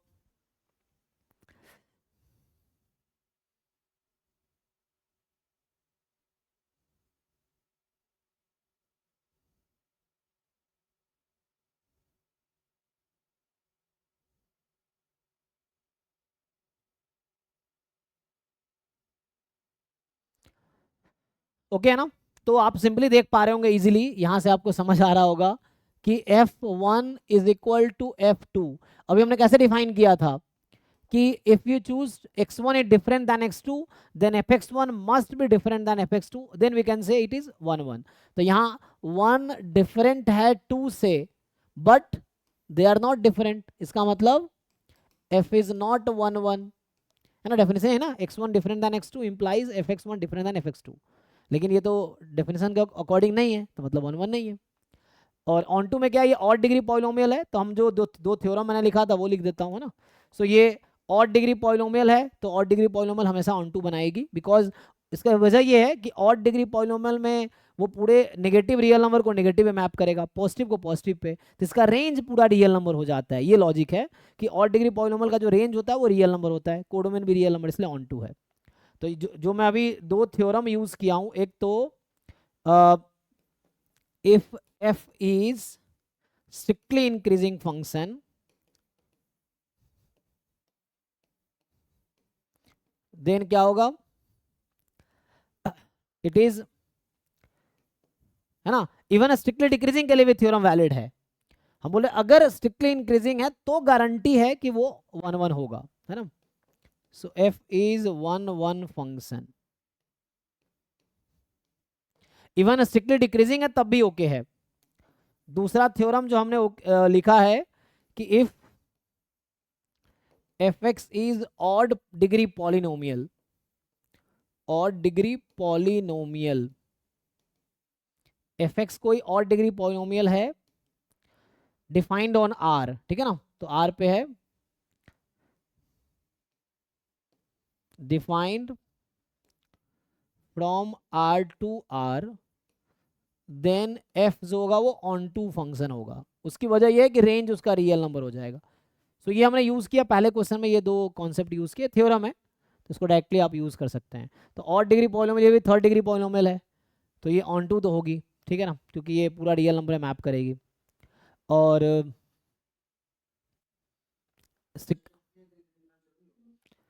नहीं नहीं, देखना जरूर, तो आपको देखना है क्या लगाना है, यहाँ पे ये काम ही नहीं करेगा।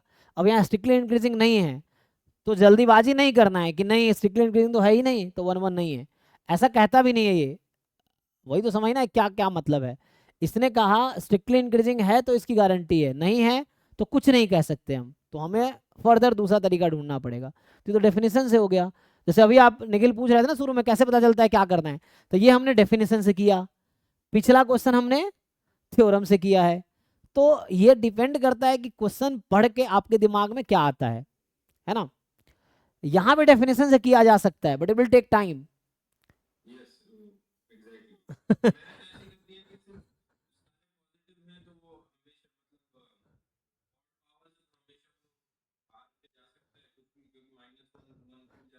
हाँ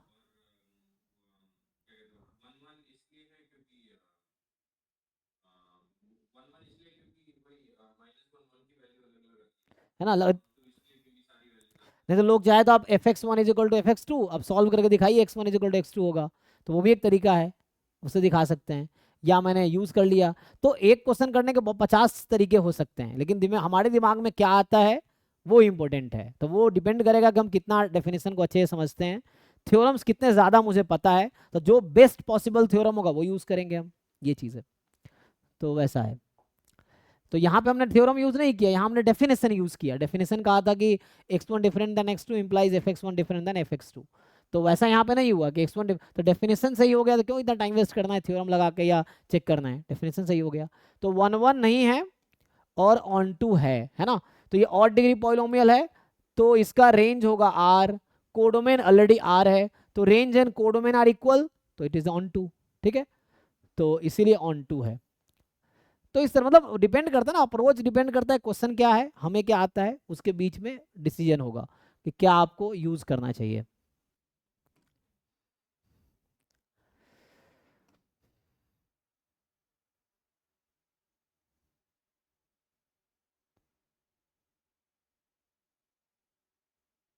अब ये हमारे काम का नहीं है ना, ये सब क्या ऑन टू, ये न्यूमेरिकल एनालिसिस वाली चीजें आ गई, है ना, ये सब टोपोलॉजी है। इक्विलिब्रियम यूजुअल, ये गेट मैथमेटिक्स का पेपर इसमें अटैच्ड है क्योंकि उससे पहले मैथमेटिक्स था। तो ये सब हमारे काम का नहीं, टोपोलॉजी हमारे काम का नहीं है, मतलब बड़ा फालतू। चलो समझ तो आया ना आपको क्या है। जैसे ये भी है ना, ये L2 और ये सब मैप है, तो H स्पेस आपको दे रखा है, तो ये सब आपको नहीं, ग्रुप रूप का कॉन्सेप्ट है यहाँ पे। चलिए तो वापस हमें ये मेनली दो ही क्वेश्चन मिला, बाकी भी होगा लेकिन वो ट्रेस नहीं कर पा रहा होगा। तो इस तरह क्वेश्चन आप ट्राई कर सकते हैं। तो एक तो ये आइडिया आया। अभी थोड़ा आगे बढ़ते हैं हम लोग। तो अभी मैंने क्या डिस्कस किया, बेसिक 1 1 on 2, और उसके बाद इंक्रीजिंग डिक्रीजिंग पे आ सकते हैं, मैक्सिमम मिनिमम भी डिस्कस करना है, इंक्रीजिंग डिक्रीजिंग भी डिस्कस करना है। टाइम है हमारे पास तो मैं इंक्रीजिंग की बात करता हूँ। सो है ना, अभी टाइम तो बहुत है। चलिए मैं थोड़ा आगे बढ़ता हूँ, इसको अभी डिस्कस कर रहे हैं तो उसी को कंटिन्यू करते हैं जो हमने यूज़ किया है। तो चलो यहाँ से स्टार्ट करते हैं। स्ट्रिक्टली इंक्रीजिंग फंक्शन की डेफिनेशन क्या है? जो स्ट्रिक्टली इंक्रीजिंग फंक्शन है उसकी definition, what is definition of strictly increasing function? Definition है ना, थ्योरम नहीं, थ्योरम तो हम आगे पढ़ेंगे। डेफिनेशन क्या होना चाहिए, क्या जानते हैं आप लोग?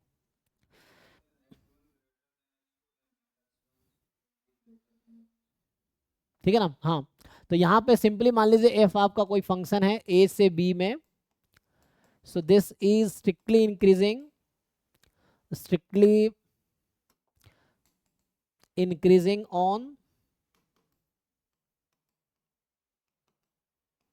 on A if and only if x1 less than x2 will imply fx1 strictly less than fx2, है ना। जब x की वैल्यू इंक्रीज करेगी तो फंक्शन की वैल्यू भी इंक्रीज करेगी, तो ये स्ट्रिक्टली इंक्रीजिंग है। For all x1 x2 belongs to A, यही है। So for all x1 x2 belongs to A। फिर आया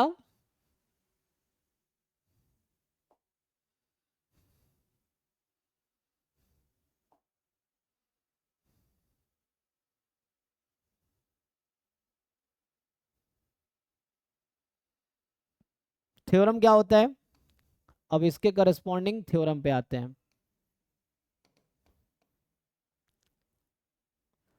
सो F dash X strictly more than 0 है। अच्छा चलो मैं एक क्वेश्चन लिखता हूँ फिर मैं थ्योरम पे आता हूँ। चलिए मैं बात करता हूँ एक क्वेश्चन से, मैं स्टार्ट करता हूँ। Let F from R to R be a function. अच्छा यहाँ डिफरेंशिएबिलिटी अभी मैं यूज कर लेता हूँ, डिफरेंशिएबल फंक्शन। सो डिफरेंशिएबल फंक्शन है क्योंकि वो न्यू वर्ड तो है नहीं आपके लिए, मैं तो रिवीजन करा रहा हूँ। डिफरेंशिएबिलिटी आपने 11th 12th में पढ़ा होगा, बीएससी में पढ़ा होगा, एमएससी में भी पढ़ा होगा। So F R to R be a differentiable function, then यहाँ पे पहला पार्ट है कि f dash x is more than 0 for all x belongs to A implies f is strictly increasing on A। दूसरा पार्ट है f is strictly increasing on A implies f dash a strictly more than 0 for all x belongs to A, x belongs to A मैंने A पे define किया है। अच्छा R से R लिखा था ना, तो मुझे R पे लिखना पड़ेगा क्योंकि मैंने R पे डिफाइन किया ना। तो x belongs to R और रियल नंबर है। तीसरा पार्ट ये है कि f is strictly increasing, then there may exist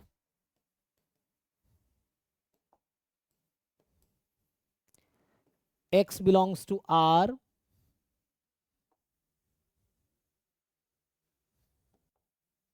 such that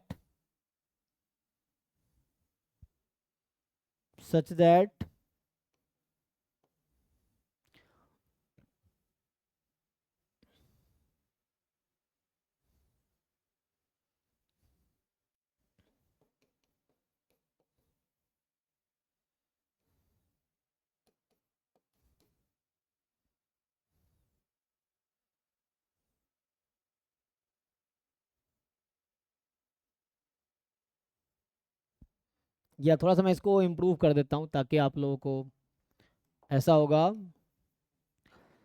there exist an strictly increasing function, strictly increasing function for which आ जाएगा, so there exists an strictly increasing function for which ये लिख देता हूँ चलो यहाँ पे, for which f dash x is 0 for some, for all नहीं लिख रहा हूँ, for some x belongs to R। And चौथा पॉइंट है, इसी को मैं रिपीट कर देता हूँ। तो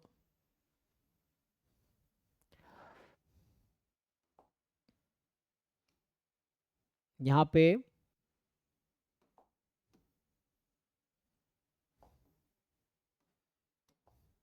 ए बी सी डी, जहाँ पे F dash x is less than 0। चलिए एक सिंपल सा क्वेश्चन है, अभी मैंने डेफिनेशन लिखा था, उसके बाद एक क्वेश्चन लिखा है, और आप लोग जानते होंगे बेसिक, ये तो बताइए क्या सही है।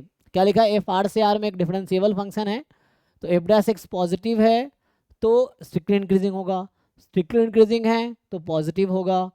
एक ऐसा फंक्शन मुझे मिलेगा स्ट्रिक्टली इंक्रीजिंग जहाँ एफ डैश एक्स जीरो भी हो सकता है, एक ऐसा मुझे स्ट्रिक्टली इंक्रीजिंग फंक्शन मिलेगा जहाँ एफ डैश एक्स नेगेटिव भी हो सकता है। तो बताइए एम एस क्यू है, क्या क्या करेक्ट हो सकता है, सोच के बताइए, तुक्का नहीं लगाने हैं, लॉजिक के साथ। गलत है तो काउंटर एग्जाम्पल बताइए, ट्रू है तो प्रूफ। हाँ, ए एंड बी, ओके, आपको लगता है ए एंड बी, बाकी लोग ओके, बी गलत है, ओके। हाँ, डी फॉर दिल्ली, ठीक है, हाँ दिल्ली गलत है, हाँ।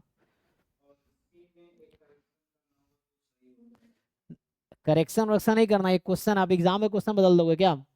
अगर मान लो ये एग्जाम में क्वेश्चन आया तो क्या मेल करोगे एग्जाम में बैठ के कि मुझे इसमें करेक्शन करना है, कि जो है उसी में डिसाइड करोगे? वो आपकी इंग्लिश ना थोड़े इंग्लैंड के लोगों से ज़्यादा अच्छी है, तो उसको ठीक करो थोड़ा।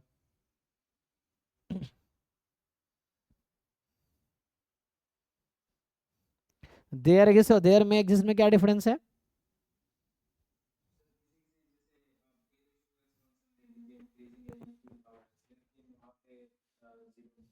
फिर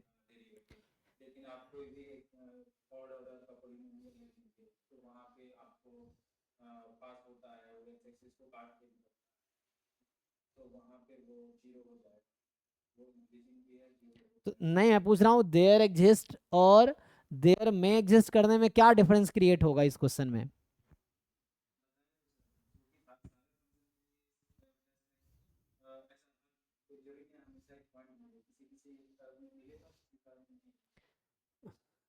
वो तो मैं समझ रहा हूँ, मैं बोल रहा हूँ क्वेश्चन में क्या डिफरेंस, मतलब अगर मैं देयर में एग्जिस्ट लिख दूँ तो ट्रू हो जाएगा, और देयर एग्जिस्ट है तो फॉल्स हो जाएगा, ऐसा कहना चाह रहे हैं आप? आप बेवकूफ़ हैं, आपको ठीक से आता नहीं, ठीक सीखिए ठीक से, सेम ही होगा दोनों, कोई डिफरेंस नहीं आएगा, मे लगाने से मे नहीं लगाने से कोई फर्क नहीं पड़ेगा, ठीक है ना? ये मैथमेटिक्स पढ़ रहे हैं, हमको इंग्लिश नहीं पढ़ रहे हैं कि एक वर्ड इधर हटा दिए तो हमने वो हो गया, तब भी कोई डिफरेंस नहीं आएगा, अगर मैं लगा दूं मैं हटा दूं कोई डिफरेंस नहीं आएगा। है देयर एग्जिस्ट मतलब वही, पता नहीं, मुझे भी उतनी इंग्लिश नहीं आती है, लेकिन मैंने भी कहीं देखा है देयर में एग्जिस्ट ऐसा कुछ लिखा हो, ऐसा कोई वर्ड ही नहीं मैंने सुना है, ऐसा कुछ लिखे जरूरत नहीं।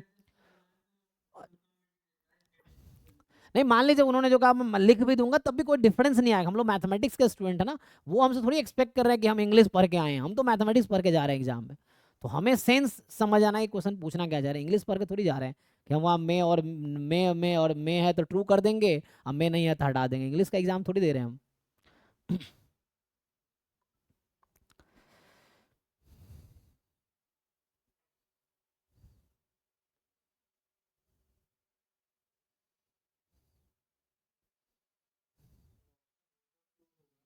हम्म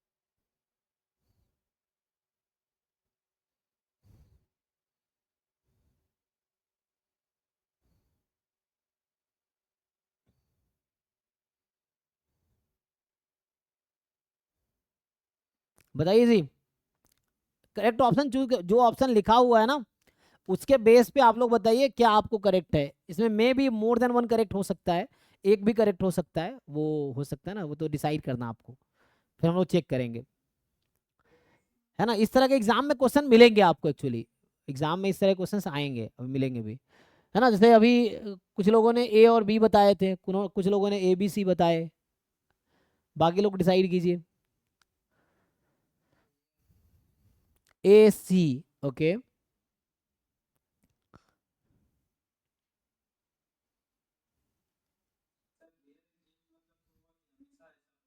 जी जी जी।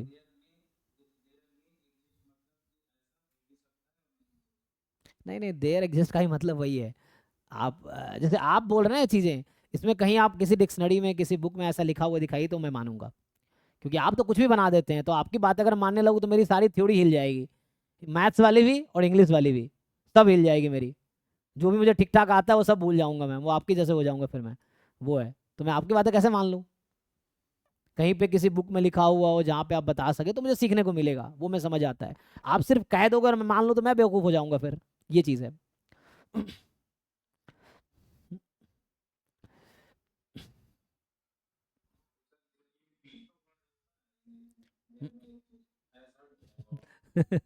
कोई बात नहीं, नहीं वो तो ठीक है, देयर, वो तो इंग्लिश में थोड़ा प्रॉब्लम, उसमें कोई दिक्कत नहीं कह रहा हूँ मैं। मतलब मैं कह रहा हूँ अभी ठीक है, आप इसको लैंग्वेज से कोई क्वेश्चन बहुत ज्यादा इफेक्ट नहीं पड़े, मैं ये बोल रहा हूँ इसमें, इसमें थोड़ा मैं ना लगाने से उससे कोई फर्क नहीं, मीनिंग सेम रहेगा। मैं कह रहा हूँ ऐसा आपको लग रहा है डिफरेंस है, तो आप ऐसा कोई देखिए ऑनलाइन या किसी बुक में ऐसा कोई लिखा है क्या कि देयर एग्जिस्ट और देयर एग्जिस्ट, है ना। एग्जिस्ट एस हटा, यहाँ एग्जिस्ट लिख दीजिए, एग्जिस्ट ये कह रहे हैं ना। वो कोई दिक्कत नहीं, मुझे भी बहुत ज़्यादा इंग्लिश नहीं आती, मैं नहीं कह रहा हूँ मुझे बहुत इंग्लिश आती है, मैं भी ऐसे ही गांव से आया हूँ जहाँ इंग्लिश तो अभी मैंने सीखा 1-2 साल पहले, वो भी थोड़ी बहुत आती है, तो इंग्लिश मुझे भी नहीं आती इतनी अच्छी, लेकिन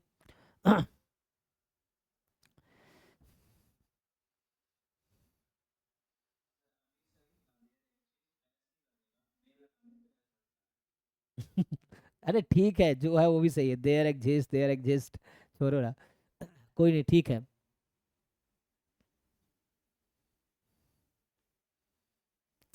तो लेट्स सॉल्व करते हैं। देखिए तो इसमें क्या होगा कि हमने कहा कि एक डिफरेंशिएबल फंक्शन है, तो जो भी हम बात करें डिफरेंशिएबल के लिए बात करें, ठीक है। तो अगर एफ डैश एक्स पॉजिटिव है, तो मतलब अगर ऐसा होता है तो वो, अब एफ डैश एक्स पॉजिटिव है, मतलब ये थ्योरम ही हालांकि है, तो ये तो स्टेटमेंट ए हमेशा ट्रू है, ए में कोई काउंटर एग्जांपल नहीं मिलेगा हमें। अगर F dash X strictly more than 0 हुआ तो दो पॉइंट पे ऐसा तो होगा नहीं कि फंक्शन की वैल्यू सेम हो जाएगी, वरना उस पर डेरिवेटिव 0 हो जाएगा, है ना। अगर आप मीन वैल्यू थ्योरम अगर मैं लगाऊं तो वो अगर वैसा होगा तो उन पॉइंट के, है ना, अगर फंक्शन की वैल्यू सेम हो जाएगी तो डेरिवेटिव 0 हो जाएगा, तो वैसा हो नहीं सकता। दूसरा कह रहा है अगर एफ स्ट्रिक्टली इंक्रीजिंग है तो एफ डैश एक्स पॉजिटिव ही होगा, तो ये गलत है। क्यों गलत है, हमने कहा किसी स्टेटमेंट को गलत कहना है तो one counter example is enough, ठीक है। तो हमने कहा कि एफ स्ट्रिक्टली इंक्रीजिंग है, ठीक। तो एक फंक्शन जैसे आप बता रहे थे, चलो मैं एग्जांपल के लिए, सो अरे शिवा भाई, देखिए कौन है, वो लड़का होगा शायद ऐप वाला। तो यहाँ पे क्या है कि अच्छा, एक तो मुझे यहाँ एक्स लिखना था, ए लिख दिया मैंने, तो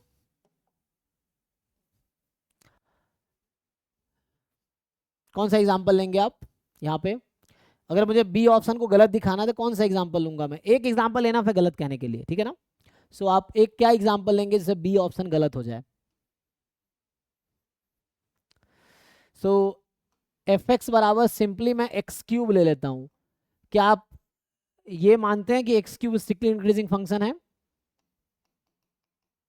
बताइए। मतलब डेफिनेशन को सेटिस्फाई करेगा ये, हम अभी किस बेसिस पे बोलेंगे स्ट्रिक्टली इंक्रीजिंग है, इस बेसिस पे हमारे लिए ये क्राइटेरिया है स्ट्रिक्टली इंक्रीजिंग का भी। तो अगर मैं यहाँ पे बोलूँ आपको कि x1 अगर लेस देन x3 है या x2 है, तो x1 का क्यूब भी लेस देन x2 का क्यूब होगा, ये सर नो, ओके। अगर दो number x1 less than x2 है तो दोनों तरफ क्यूब लगा देंगे तो गारंटी है वो इक्वल तो नहीं हो सकता। तो इसका मतलब मैं ये बोल रहा हूँ ये स्ट्रिक्टली इंक्रीजिंग फंक्शन तो है by definition, so by definition x cube जो है वो स्ट्रिक्टली इंक्रीजिंग है। अब मैं इसका डेरिवेटिव निकालता हूं, है ना, तो ये 3x² हो गया। अब ये 3x² क्या हमेशा पॉजिटिव होगा? हमेशा पॉजिटिव नहीं, जीरो भी तो है। तो ये 3x² एक पॉइंट पे जीरो है, तो क्या मैं ऐसा बोल सकता हूं कि 3x² strictly more than zero है? ये बोलना गलत होगा। हम ऐसा नहीं कह सकते कि 3x² हमेशा जीरो से ज्यादा होगा for all x belongs to r। I can not say this. तो ये ऐसा नहीं कह सकते स्ट्रिक्टली मोर देन, क्योंकि इक्वल टू जीरो भी तो हो जाएगा x बराबर जीरो पे। तो अगर मैं x को जीरो रख दूंगा तो x बराबर जीरो हो जाएगी, तो इसलिए गलत है। इसने कहा कि स्ट्रिक्टली मोर देन जीरो होगा, तो स्ट्रिक्टली इंक्रीजिंग फंक्शन है लेकिन ऐसा नहीं हो रहा है, तो इसलिए ऑप्शन गलत है ये। थर्ड क्या कह रहा है कि there exist an strictly increasing function for which F dash X zero for some X belongs to R. Again यही एग्जांपल है। तो एक्स क्यूब एक ऐसा स्ट्रिक्टली इंक्रीजिंग फंक्शन मुझे मिला जिसके लिए एफ डैश एक्स जीरो हो जा रहा है ना। एफ डैश एक्स जीरो है for some X belongs to R. Some मतलब एक ऐसा पॉइंट मिल जाता है ना। एफ डैश एक्स जीरो है फॉर एक्स बराबर जीरो, है कि नहीं।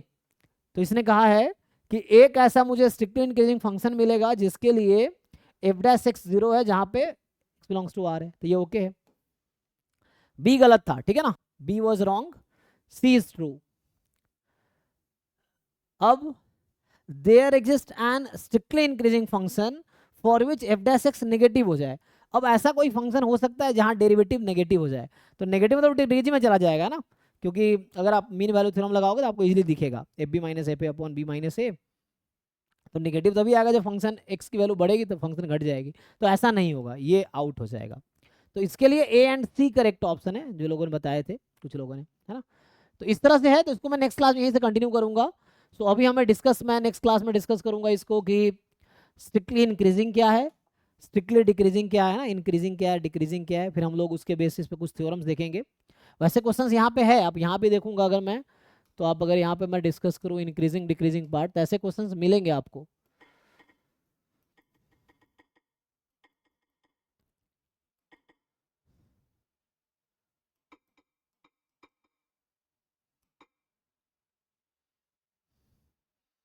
एक तो ये वाला हमने सॉल्व किया था, तो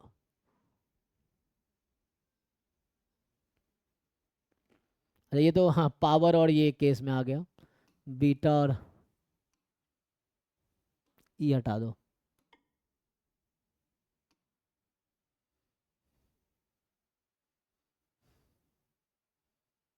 जैसे बोला देखो ये एक फंक्शन दे दिया आपको दिस, अब बोल रहा है कि एफ डिक्रीजिंग है जीरो से एम में और इंक्रीजिंग है एम से इन्फिनिटी में, बताओ एम की वैल्यू क्या है। तो बेसिक कैलकुलस का क्वेश्चन है, तो ये हम कल इसको डिस्कस करेंगे। इस तरह क्वेश्चन एग्जाम में आते हैं ना, तो ये आपका एफ आ गया, यहाँ से एफ डैश एक्स आ जाएगा, तो उसके हिसाब से हम लोग देखेंगे। तो बता रखा है इस पर डिक्रीजिंग है इस पर इंक्रीजिंग है, तो एम क्या होगा बताओ। तो इस तरह से क्वेश्चन है। ये तो सीक्वेंस है, तो सीक्वेंस तो आप देख सकते हैं, सीक्वेंस हमने ऑलरेडी डिस्कस किया है, ये वहीं पे आ गए। तो ये लिमिट वाले क्वेश्चन है यहाँ पे तो लिमिट के ज़्यादातर क्वेश्चन आ जाएंगे। ये भी सॉरी सीक्वेंस के क्वेश्चन है ना, ये सीक्वेंस सीरीज के। जैसे ये तो आप जानते हैं F x increases only by jump, तो ये तो सी डी एफ का क्वेश्चन है कि ग्राफ बना के आप देख सकते हैं कि सिर्फ जंप से इंक्रीज हो रहा है। ये जैसे क्वेश्चन है एफ आर से आर डिफरेंशिएबल है so that F x F dash x. तो अभी के लिए ये क्वेश्चन करके हम क्लास स्टॉप करेंगे। देखिए तो जिन लोगों को समझ है इसका आंसर थोड़ा बताइए। Odd even function I hope आप लोगों को पता होगा, ऑड इवन है इसमें, ऑड इवन है भी नहीं, चलो नहीं है फिर तो। अभी डिक्रीजिंग इंक्रीजिंग आइडिया है, जैसे इस तरह के क्वेश्चंस हैं, तो मैं कल हालांकि डिस्कस करूंगा डिटेल में। तो इसको यहाँ पे क्यों बुला लिया, टाइम है कि खत्म हो गया है? नहीं तो कल डिस्कस करते हैं, अभी ये तो स्टॉप करते हैं यहीं पे। बट इस तरह क्वेश्चंस आपको एग्जाम में मिलेंगे, मैं ये कह रहा हूँ गेट में भी मिलेगा इस तरह के क्वेश्चंस। सो जो कि बेसिक इजी क्वेश्चन, अगर आपकी कॉन्सेप्चुअल अंडरस्टैंडिंग अच्छी है तो ये सब इजी क्वेश्चन है। बताइए सोच के क्या करेक्ट होना चाहिए, जब तक मैं डाउट क्लास भेज देता हूँ बच्चों को लिंक।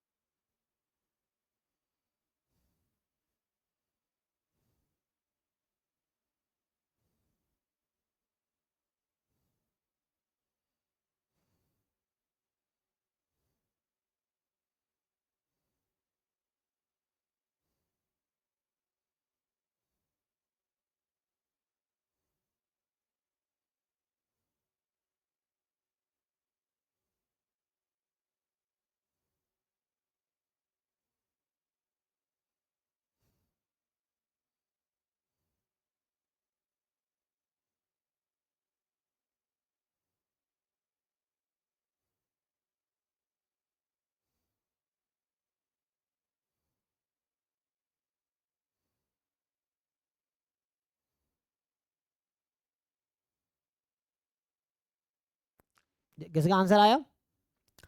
क्वेश्चन क्लियर है? एफ आर से आर में डिफरेंशिएबल है, इस तरीके से है कि F x into F dash X negative है, तो बताओ क्या होगा? एफ इंक्रीजिंग होगा, डिक्रीजिंग होगा, मॉड एफ इंक्रीजिंग होगा, मॉड एफ डिक्रीजिंग होगा?